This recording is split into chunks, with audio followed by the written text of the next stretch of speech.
Welcome to The Weekly, a broadcast brought to you by Calvary Bible Church. I'm your host, Jay Ewing. In the booth with me is Thomas Milburn.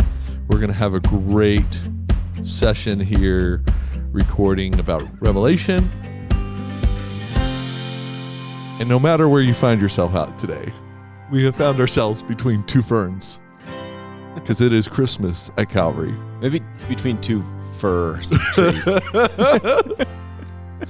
No doubt. You have to go to our YouTube feed to see what we're talking about here. Yeah. Because our faces are made for radio, and we ended up on YouTube. We've got to get makeup in here. Help this. Where's our makeup? You imagine being on the daily newscasts every morning at 5:30? I think you have to get there 2 days in advance. Oh my which I don't know gosh. how that works. What a crazy life to live that in front of like that camera that early in the morning every day. I think that's why news bloopers are my favorite thing to watch. When they just like keep reading the teleprompter. And like all just keeps going. Like, you're not supposed to read that anymore. Yeah. Please stop reading. Please stop reading. Oh man, what a stressful job. I'm glad I don't do that. They make it look good. Though. They're good. Yeah, They're good. The They have a lot of talent. Yeah. They've been to school for this. Yeah, totally. We've done none of that. I literally had a podcast about dad life in Erie before I did this podcast. I figured since you did that, you were basically a professional. You know, I actually knew how to hit record by that time. We're good to go. Yeah. Find a song, hit record, get 2 microphones. Oh my goodness. You know, we did create this in COVID because I've always wanted to catch the conversation that happens during the weekday between us around the water cooler, around any of the pastors who preached about all the things they've left behind or couldn't pick up on Sunday, because there's so many things always there is within the text. And just like, how do you actually apply some of this stuff? Right. You know, It takes a conversation. It's not like from a stage. Yeah. It's like over a cup of coffee. Yeah. I know, That's man. That's why I love the weekly. And so many people have actually started, since I've said, hey, come find me, tell me your. Yeah. So many people have hit me up in the last like 2 weeks, 3 weeks and said, hey, I listen. Really? So yeah, one of our good friends, Josh, who cleans his house on Friday, listens on Friday. Man, shout out to Josh cleaning his house. He cleans his house on Friday and says, hey, Thanksgiving week, there was no weekly. I forgot to mention that there wasn't going to be one. It's my bad. Again, I didn't read the professional podcast. Yeah, I did not read the teleprompter, but he cleans on Friday and says he listens. I'm saying so thankful for that. So, hey, I've got to, this is going to be, we're going to get to the thing right now. I would say that Sunday's message was one of the most convicting messages for me personally in a very long time. Here's my problem is I spend like 2 weeks in this thing. Right. And I feel all the feelings for 2 weeks. Oh man. You only have to deal with it for like 35 minutes. Sometimes 40. Especially if you come to the second hour. I think what's amazing is, we plan these, we kind of just break it out. Yeah. These series, months in advance. Right. And I'm not really looking at, this week goes with this theme. Mm-hmm. You just kind of break it out. Say, okay, how many weeks do we need in this chapter? Right. And so these chapters land on certain weeks that I didn't necessarily plan for. Right. That I really think I would attribute to God's kindness. God is kind to let us bump into certain texts on specific weekends to bring extra conviction. Oh man. So to talk about consumerism after Thanksgiving, Good Friday, Small Business Saturday, in anticipation of Cyber Monday. Right. Man, this is how I felt. I felt like, I'm just fattening myself for the day of slaughter. It was like that. And there's some years I am really good through that week of sales and like very intentional in my spiritual life in that week. This year was not one of those. And I embarrassingly have to say I was on the phone way too much looking at all the deals, comparing prices, comparing things, and then got to Sunday. It was like, oh Lord, oh no, I need to repent. The thing is, I am unclean. I know we're going to talk about it, but here's the thing. There are complexities to this, that you live in a world economy, right? Oh, and totally. I'm going to buy my kids something for Christmas anyway. Right. And so if I can get a better deal over this weekend, I'm probably going to do that. Yeah. But then there's like the underbelly of this thing of like, wait a minute, did I just spend how many hours sitting next to my spouse while we were both scrolling through deals, and then found things that I didn't need, didn't know I needed. That was just all about me instead of actually about my family. I know. What sums it up, I think I've mentioned this before. The kids and I were going out to Walmart, and they said, can we buy some things? I said, what do you need? They said, well, we don't know what they have. Yeah. And I thought, oh, that's funny that they said it out loud, because that's like my life is I don't know what I need because I don't know what they have. If you could just tell me what you're selling, I might need some of that. Right. And this is the thing with like, here's, and we'll get to this. We're living the kingdom of God. Yeah. In a different kingdom right now. We're aliens and strangers. If you read your New Testament, we're living in tents, friends. And it is so hard. You have to fight daily in this culture to not swim in that stream. Like you have to literally fight. Yeah. One of my friends, Rick, talks about this all the time. Like you have to discern and fight every day, because the reality is we're just inundated. Yeah. And if you drift into that stream, you're swimming. Oh yeah. I think the other piece of it is, and I didn't do a good job on Sunday highlighting this, and so it's always in the back of my mind, whether it gets articulated well enough, is God's ways are the good ways. And so when he even calls us to fight every day, to wage war against some of these things, to resist the flow of our culture, it's not as though he's the fun killer. Right. Okay, let's just play this out. I mean, I've played this out 100 times at Christmas. Yeah. You buy everything you want, then you get to Christmas, and I'm super disappointed that it didn't satisfy the way, I was hoping it would. You have the post-Christmas blues. You got credit card debt. I spent too much, whatever it is. Right. Like, man, I thought I was going to spend my way into this amazing experience, and then it didn't.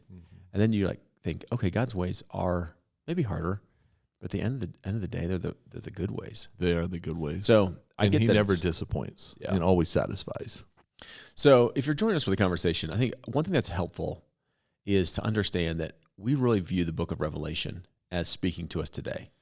Yes, and that's complex because it was speaking to 7 churches 2,000 years ago. Yeah. And somehow, because First Peter tells us this, the Holy Spirit is actually speaking to us as well. Yeah. And Hebrews tells us that it's living and active.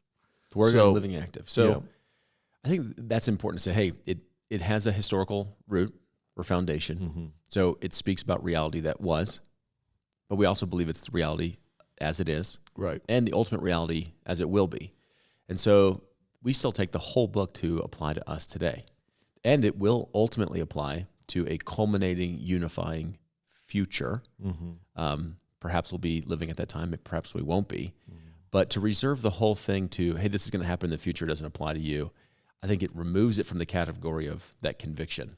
Oh, no doubt. And so because we want to actually let Revelation speak to the world that we're living in today, to form us of how to live in this world, I think that's not always the posture that people take when they come to the book of Revelation. Yeah, and I think I've been a Christian for over 20 years now, right?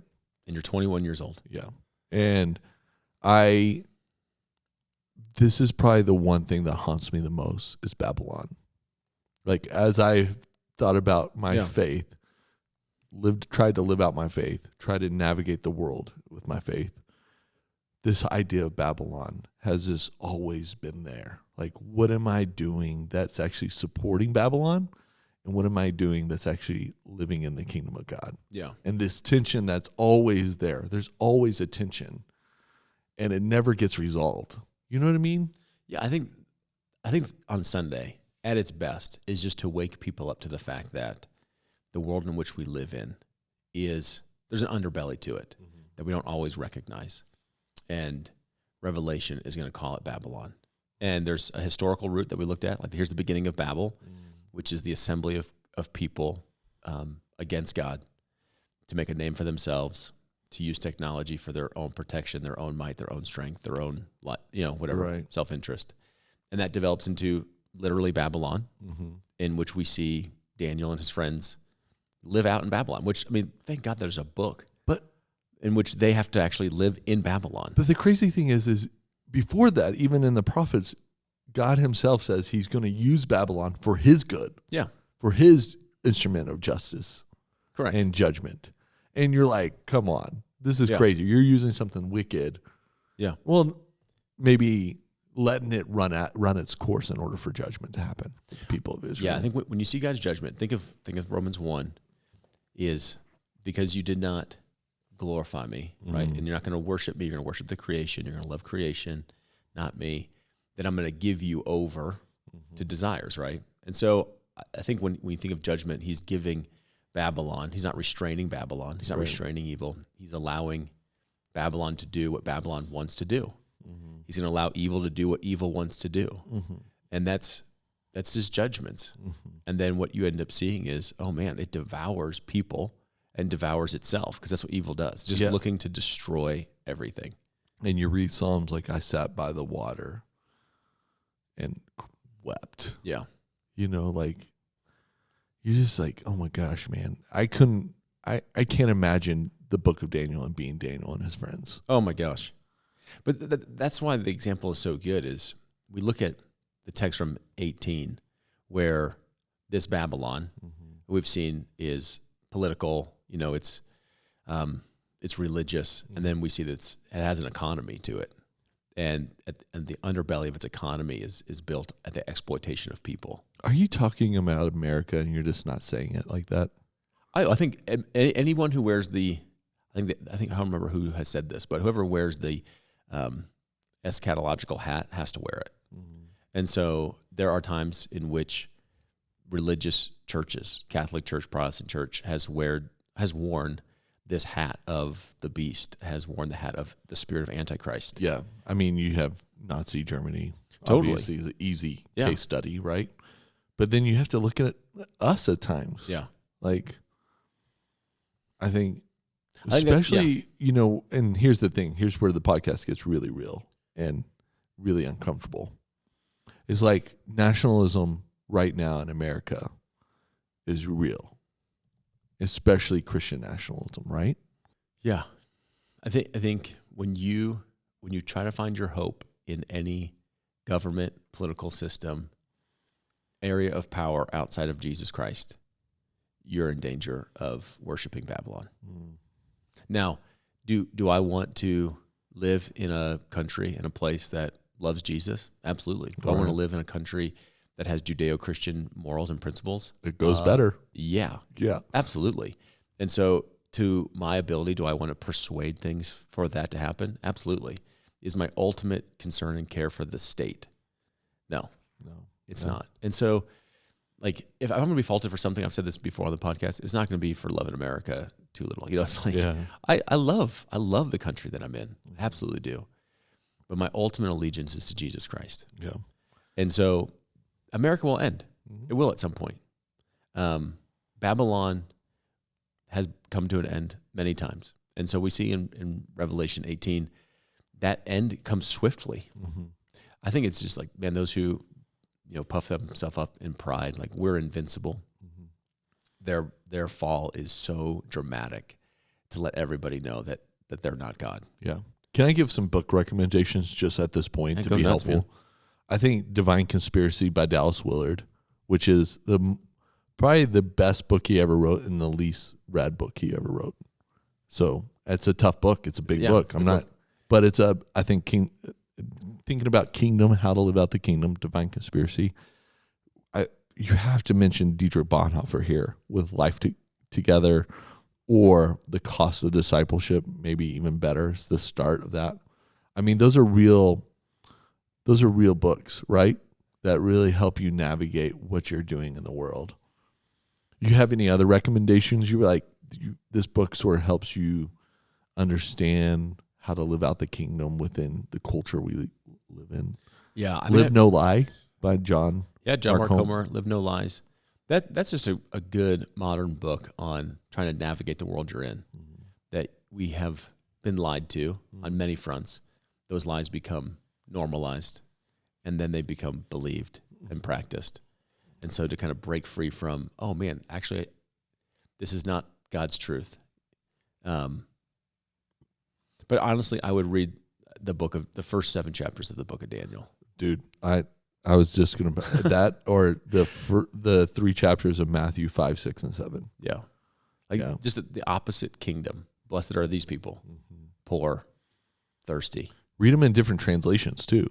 Read them in the NIV or Greek, ESV, Greek. NLT. Like those are really important to sort of get the conversation in different languages. All right, so I'm just assuming everyone had already heard this message. If they haven't, they should probably go back and they listen definitely should pause this and go back and listen. But I think it's important to remember that there was a literal Babylon that was a historical example for us of what has also happened throughout histories. So there was Babylon that Daniel was in. There was Rome that is Babylon of the historical time in which Revelation is written. John would have thought of Rome. His hearers would have thought of Rome. Its fall, similar to Babylon, is like overnight. Right. It's just this sudden collapse of the system, and the system is corrupt. It looks so good on the outside. It looks beautiful. It looks strong. It looks powerful. It's affluent. And then what he's seeing in the Revelation is, I'm going to reveal to you the underbelly of this thing. And I'm going to reveal to you how people have built their wealth, their lives, their securities on this as opposed to God. And this thing's coming down. So even in the book of Daniel, one of the prophecies of Daniel is he tells you of these civilizations, the Syrians, all these, right, of these dreams, these realities of these kingdoms falling as well. And then the reality that just like Revelation, there's one that will never fall, and that is the kingdom of Jesus Christ. Yeah, that's what's coming. That's what's coming. And so Daniel lives this out, which is how do you live in Babylon and not be part of Babylon? This is the New Testament, how to be in the world but not of it. And I loved this section this last Sunday. Like I loved how you went back to Daniel and just helped the scriptures reframe my life. You know what I mean? Because you got to live here, right? You got to live here. You've got to eat here. You have to be clothed here. Yeah. You have to raise a family here. You have to invest for retirement here. Yeah. Right? Because here's what this is what I normally hear from people is I'll say, yeah, I'm gonna go ahead and separate myself from maybe this company, or I'm gonna choose not to put some financial investments in this company, or I'm gonna go ahead and suspend this streaming service because they're taking my dollars and they're producing something that I think is so egregious to Christ that I don't want anything to do with it. Yeah, and this is more than just like people boycotting Bud Light. Right. Okay? This is like, no, you're actually producing content that is not God glorifying, and it's antagonistic, and it's wanting to lead me and my family and others astray. And this is called discernment. You have to have discernment. So we usually what I'll hear as a rebuttal to that is, well, you're going to boycott everything? And I'm like, well, I'm not boycotting. I don't think. That's not what I'm trying to do. Right. What I'm trying to do is separate myself. And they'll say, well, everything is tainted. What are you gonna make your own clothes? And I get what they're saying, because essentially they're saying, hey, it's so exhausting to think of all the things that we're doing and how, you can't really just like create the Christian version of it. And so even if you were to separate yourself completely, it's impossible to do it. It's impossible to actually do it. And so because it's impossible, then we don't do anything. Right. So because I can't separate myself completely, I won't separate myself anywhere. And that's not what God's calling us to do. Nor is this the story of Daniel. That's exactly right. Is even if you were to, so to speak, say, I'm just going to make my own clothes, I'm going to live on a commune, I'm going to grow my own food, the tools you're using to do that are polluted. Right. And so I think in one sense, Revelation 18 is actually more discouraging than you even realize, which is everything is tainted, which is actually why he has to bring an end to it. Like there's no necessarily redeeming entity in which Jesus says, okay, well that will make it to the eternal kingdom. Right. No, he's going to dismantle everything, bring it back down to its foundation, and then rebuild, make all things new. So because all things have been tainted, all things need to be made new. I will put this caveat: the only thing that's not tainted is the Word of God. It lasts forever. Okay. So yes, everything except the Word of God has been tainted. So I think in the consumer sense, what we're called to do is wake up and say, Lord, where do you convict me? Like, how am I called out of this? Like, is it something in my schedule? Is it in my purchasing? Is it where I participate? There has to be some difference as Christians. And so I think that's why the book of Daniel is so fascinating. Is Daniel, he's going to wear Babylonian garb. Yeah. He's going to take a Babylonian name. He sleeps in a Babylonian bed. Yeah, and he works for the stinking government, right, to make Babylon flourish. And Jeremiah tells us hey, you're going to be in exile, so plant vineyards, build houses, have families. Like, you're going to be in Babylon, seek the welfare of the city that I'm sending you in. For in its welfare, you're going to find your welfare. And this is not a story that's new to Daniel. Joseph did this in Egypt. Yeah. This is a part of his story that God had to use him to take, and he blesses Egypt. Mm-hmm. Egypt's the first Babylon. Yeah. Yeah. So I think you have, one of the chapters that this is a hyperlink to from Revelation 18 is Jeremiah 51. So remember, Jeremiah is the one that's prophesying with many of these things to Daniel. Yeah. And speaking about Babylon. And he says, flee from the midst of Babylon. Let everyone save his life. Be not cut off in her punishment, for this is the time of the Lord's vengeance, the repayment he is rendering her. And so this has happened before, is separate yourself. He's calling you out to not be part of the whole Babylonian system, the way of life, the way in which you make a name for yourself, find wealth, security, comfort, luxury, power, identity in this system, because he's bringing that to an end. And so in Jeremiah 51, he calls out the people several times, come out of Babylon, come out of Babylon. And here in Revelation 18, he's saying, hey, this Babylonian beast that we've seen as a harlot woman, you need to come out of her. Mm-hmm. Now, here's a piece that we didn't talk about on Sunday, is to kind of sew another thread together. I love this.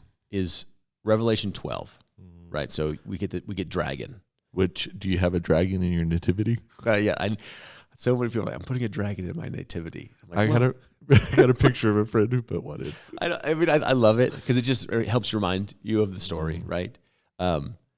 Just remember, our Catholic friends literally believe that the woman of Revelation 12 is Mary. Right. We're not saying that. Right. We're saying the woman is, the believing community is Israel, bringing forth the culmination of God's promised Messiah. Right. And at the antithesis of that is obviously Mary bringing forth Jesus. So it's the dragon's consuming the woman Israel to bring forth Messiah. But after that, the dragon goes to make war, because he couldn't stop that. It makes war on the offspring of this woman. And it says those who follow the ways of Jesus Christ, who practice the ways of Jesus Christ, who are obedient to Jesus Christ. So it's believers, right? Right. Jew, Gentile, it's those who follow Jesus Christ. And so Revelation 12 ends with him kind of standing on the seashore and says he's making war on God's people. Right. And then he calls forth a beast from the sea, this abyss of like the place of evil. And then there's another beast from the land. And these beasts make war on God's people. And then there's this harlot that we saw in Revelation 17. And the beasts let this harlot ride them. So like these beasts that are animated by the dragon, and there's a lot of color here. Yeah, there is. There's a lot of questions here. Put Babylon on their back. Right. With her constitution of Babel and the economy that exploits people and lets her ride, right? Right. So you got to tie this whole thing together and say, okay, how does the dragon make war on God's people? One of the ways he does that is by looking beautiful, luxurious, wealthy, accomplished, successful. I know some of those people. They're in my news feeds. And it's like, oh, you're giving a vision for my life. Right. And so even in Revelation 17, remember, John sees the woman, the harlot, Babylon, and he says he marveled. And then I thought the angel, I really do think the angel's like, slap, like, John, man, wake up. He's like, whoa, that's beautiful. Yeah. That's like everything that we would view as successful. And he's like, let me just show you her end. Like, where does this thing lead? I'm going to show you what people aren't thinking about when they think about overconsumption of luxury, of finding their trust, their identity, their securities in this. And so he's showing the belly of that and the end of it to kind of wake John up. And that's what Revelation is. Hey, wake up. The dragon is using these things in its beauty, in its appearance, in its false promises to woo you away from Jesus Christ. That is what Instagram is doing. I don't know. But so like, it is. Yeah. Let's be honest, right? It's good. I think Like that's what that's it's doing. It's showing you beautiful things so you can buy things. Yeah. In so many ways, I want that experience Right. So what's the dragon's ultimate goal is to draw you away from faithfully following Jesus Christ. Now he can do that with persecution. We see that Totally. These beasts are drunk on the blood of the saints. We see has that around the world with our brothers and sisters. Right. But that's not the play often in America. Right. So what's the play in America? The playbook is this. So if the ultimate goal is, I just need you to get off of your attention with Jesus Christ and for you to be consumed by something else. Well, then I'll just give you this thing. It looks so good, so beautiful. Then you'll stop caring as much. You'll be more comfortable. Now, another thread to sew in here is if you take the 7 churches and keep placing them in Revelation 4 through 21, or I guess 20, what you're seeing is the life that they're living and a call for them to stop compromising their faith. And so one of the churches that we talked about, I think that really shows up again here in Revelation 18 is Laodicea, is that lukewarm church that thinks they're rich. Yeah. Remember Jesus' critique of them is, you think you're rich.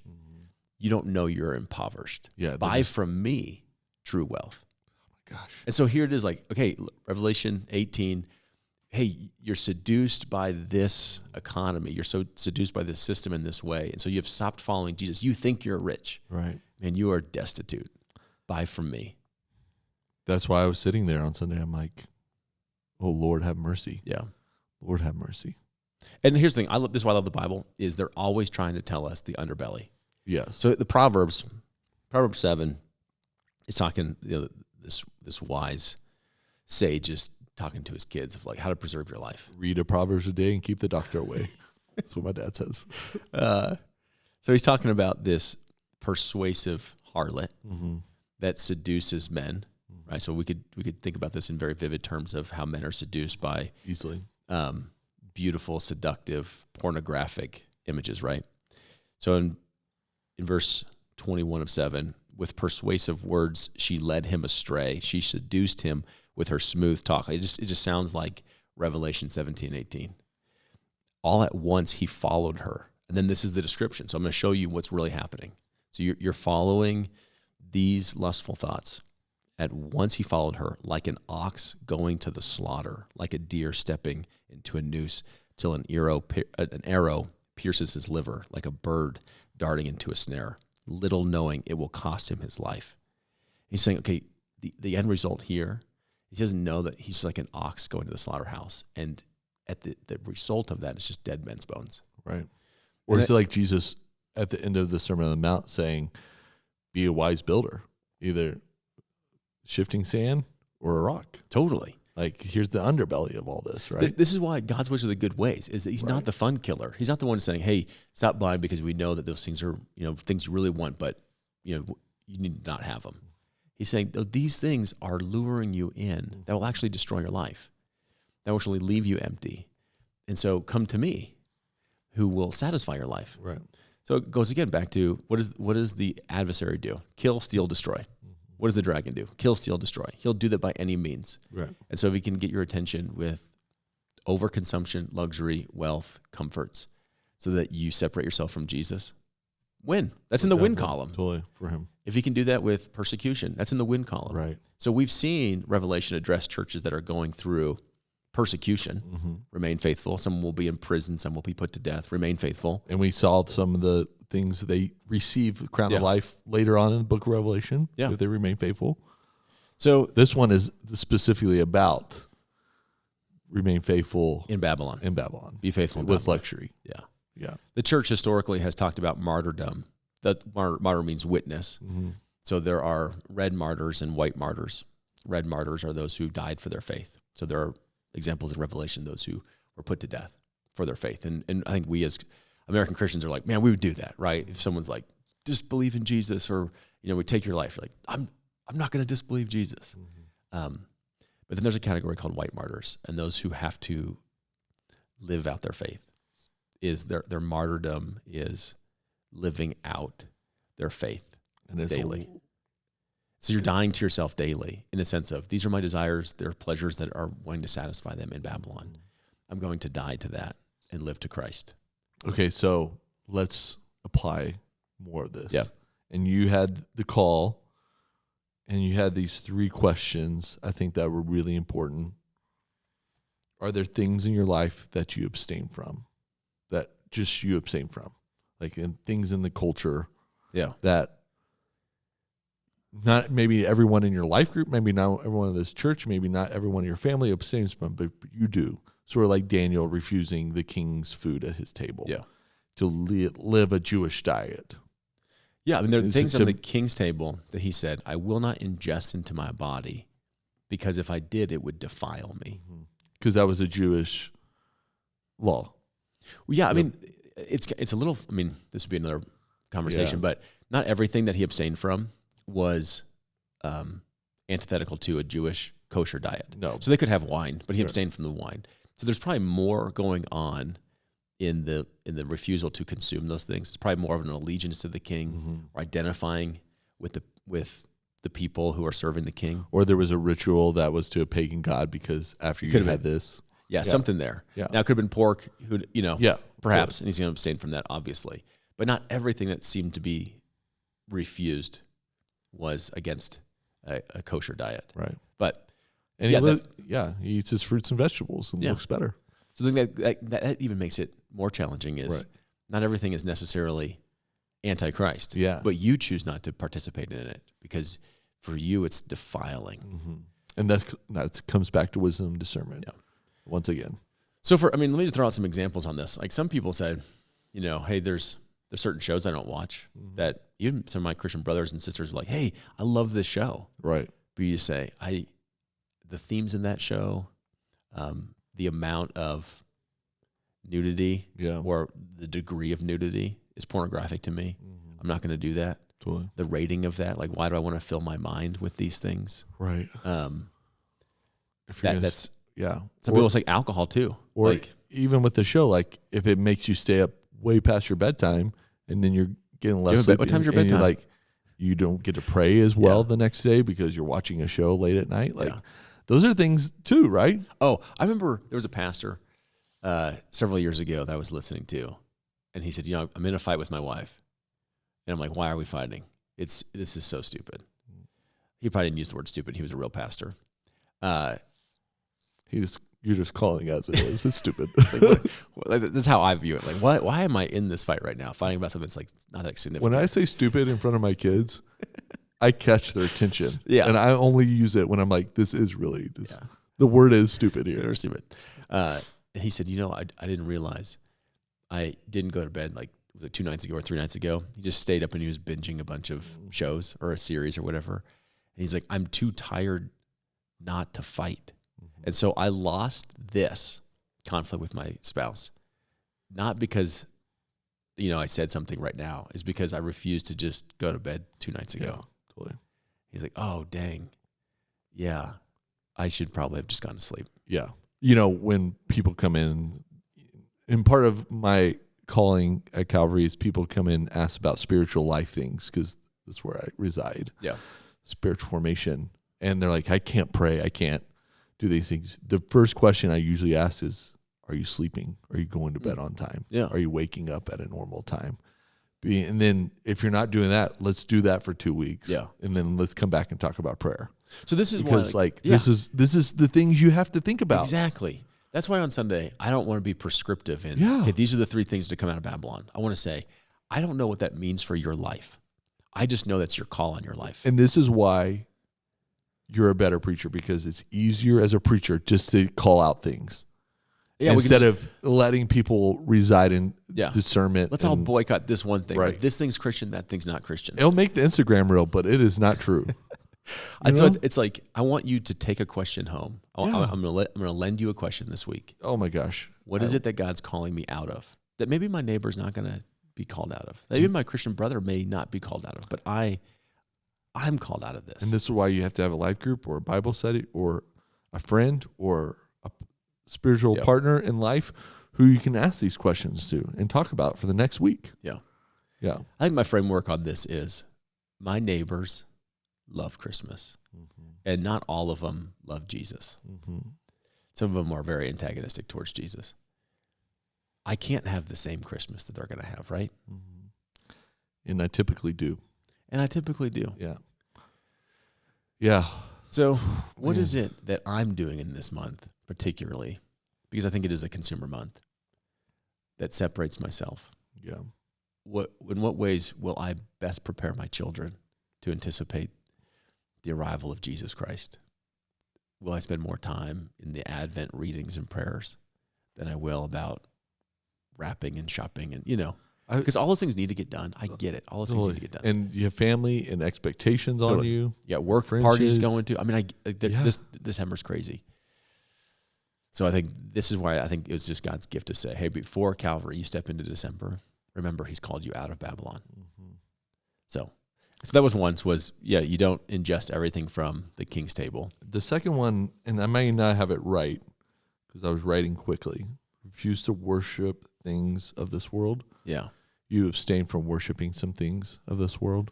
So that goes with Daniel's friends, Meshach, Shadrach, and Abednego, are called to bow down and worship this idol, which I think is just hilarious because in Revelation we see all these images and idols, and worship is not a religious activity. We've said this 1,000 times. It's a human activity. It's so human. Finding something worthy of your time, attention, devotion. You worship stuff. And he says, all right, worship this state image. Yeah. And we can't do that. We can only worship God. So where is it that I have really paid allegiance to? No. And worshipped in my world. And sometimes that's not monetary. Oh, yeah. Yeah, and sometimes it is. Sometimes it's, do you worship the office? Do you worship your email? Your title that you're going for? Yeah. Do you bow down in this season to answering email at 11:30 at night on a Tuesday? Or, you know what I mean? Like, those are things that we have to discern in our own lives. I met a guy who said I had to give up sports because after my team lost, I would scream and yell at them on the TV. Yeah. And then I'd be in a bad mood with my family for at least a day, if not two. Yeah. But he said, this had just found a place in my heart that wasn't appropriate. Yeah. That's conviction. It is it's super convicting. That's not my world. Right. But that's his world. Right. Totally. My team loses all the time. But it's right. And here's the thing. It takes prayer, reading your scriptures, a community to understand, what do you worship? Yeah. What are you worshiping? I love that you shared it with me. Maybe it came from your life group guys, of the football things, the 10 things about church, why you don't go to church. I love that. That came from Glenn. If you're listening, man. Glenn always is the good, the cold. the goods. Yeah, 10 things why I choose not to take my kids to sporting events. Yeah. What's the first one? You remember them? They were so have to good. look them up. We have to read those someday. Yeah. They were really good. It's the reason I don't take my kids to sporting events. I don't know the songs. I don't know the songs. The people I sat next to were rude. I have to get up early and waste my Sunday morning going to Saturday going to the sporting event. I remember, some of those were hilarious. There were calls that I didn't agree with. It went into overtime, and I was late to my next appointment. Yeah, so good. Anyway, Okay, and a third one. Yeah, have you stopped practicing our faith? I'm sorry, I'm slaughtering this. Maybe I didn't get it right when I wrote it down. What's the third one? Oh, the third one. How are you? Or Daniel. Have you refused to stop practicing his faith? When he was praying five times a day, right? Three times a day. Yeah, 3 times a day. They made it illegal. This was a scam. Yeah, to get him. Not a scam, but a ploy to get him arrested. It happens several times in the Bible like this. And he said, no, so you just see, hey, here's my allegiance. It's not to the king's table. I'm not going to ingest that. I'll wear the garb. I'll take the new name. I'll work for the government. I can't ingest this in my body. Right. Or think about us. I can't ingest that in my mind. Then the friends. Hey, I can't pay ultimate allegiance here. Yeah. It's to God. I don't worship this state. I worship the Lord Jesus Christ, even if it costs me my life. Right. And then lastly, I can't stop practicing my faith. I can't stop praying. I can't stop doing the thing that actually gives me my security, my trust, my identity, right? Which is my allegiance to God. That will cost you your life. It may, but I'm not giving it up. And I think you have to frame it in the last part of this book where you did in chapter 19, where we weep or rejoice. And we weep because there's several people who weep at the fall of Babylon: the king, the merchants, the tradesmen. Yeah. And the rejoicing is the saints, the apostles, and the prophets. It's all dependent upon the end. Yeah. Which kingdom do you belong to? That's what it is. Mm-hmm. If you belong to the kingdom of Christ, then you rejoice. For this is bringing to an end the kingdom of evil that has exploited people and has exploited even you. Or this was my ultimate identity security, and I belong to it. Mm-hmm. And so I'm crushed that it's over. Yeah. For the life that I know is over. Or life as I know it is over. Okay. So here's how we're going to help you, Calvary. This season, this Sunday starts Advent. It's actually the beginning of the year for the church. Yeah. It's actually not January. It's not a Roman calendar. It's a church calendar, which is super interesting to say out loud anyways. Mm-hmm. But we're starting Advent. We have developed, once again, an Advent reading plan that the comms team has rushed because Jay Ewing is always slow to the table. Go comms. Thanks, Mark. Thanks, Mark, and Sam, and all those wonderful people over there. Yeah. And we've also developed a morning prayer, which we're going to hit record on those this week. And you can pray along with Calvary every morning for 31 days. Yeah. No, 30. 31 in December. 31 in December. And so those are just formational things, not to make you religious or to make you an expert of who, or legalistic, but they are to help reform your Christmas season to the advent of Jesus Christ, which means the arrival. And I think this is perfect this year. I hope we say this a lot in December. We are thankful for the first advent of Jesus Christ. And in Revelation, we're looking at the second advent. Yeah. And there's no better book in the Bible for Christmas to look at the second advent than Revelation. And so we have morning prayers that will be loaded every day for you to pray along with us. Maybe you've never done something like this. It's daunting at first. It's a little weird, but we're going to do our Advent reading every day. We're going to read a psalm every day. And hopefully it will help you. And more importantly, the reason why I'm doing it, it's going to help Jay Ewing reframe his Christmas. And I want you to help me stay faithful in that. Yeah. I like that posture. These are things that are helpful for us. Yeah. These are things that I know I need. Yeah. And this is an invitation for anyone who would like to participate with us. Yeah. And we have midweek Advent devotionals coming out as well. If you want to be a person who wants to pray, get better at praying, this fall you did some great prayer videos for the fall. Relook at those as you're at the Christmas season. I think asking some of these questions that chapter 18 really asks us is about, are we paying allegiance to? What are we paying allegiance to? What are we devoting our time to? What are we abstaining from? Those are really important questions as we think about Christmas and the beginning of the Christmas season and the new year for the life of the church happening this Sunday at Calvary. Anything else? Last thing I'll probably conclude with is my daughter's told me about a new Taylor Swift song. It's actually an old Taylor Swift song. Yeah. Called Christmas Must Be Something More. Yeah. Interesting, right? Yeah. I think that was released in 2007. Maybe how times have changed. How times have changed. All right. We love you, Calvary. We look forward to seeing you. We look forward to praying with you, and pay attention to all the things that are happening at Calvary. And in your neck of the woods, go to calvarybible.com, click your campus, click all the events, stay connected, be connected, and more importantly, enjoy your Christmas as it's centered upon Christ, the real reason for the season. All right, let's get out of here.